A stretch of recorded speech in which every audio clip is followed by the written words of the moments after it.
ಬಾಲಕೃಷ್ಣ ಏನಾಗಿತ್ತು ಅವ್ರು ಬೇಟೆಯನ್ನು ಹತ್ತು ಮುಂದಾನು ವರ್ಷದ ಬಾಲ ಕೃಷ್ಣ ನವೀನ್ ಇನಿ ಎಲ್ಲಿಯ ಬಾಲ ದೇಶ ವಿದೇಶಡು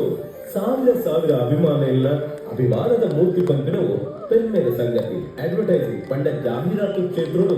ಮಿನಮಿನ ನಿಂತ್ಕೊಂಡಿಪ್ಪುನ ಈ ಬಂಗಾರ ಬಾಲೆ ಸಿನಿಮಾ ಕ್ಷೇತ್ರಡು ಪುಗರ್ತ ಕನವಡೆ ಚುರುಕು ಪಾತೆರಡು ಮುದ್ದು ಮುಗ್ಧ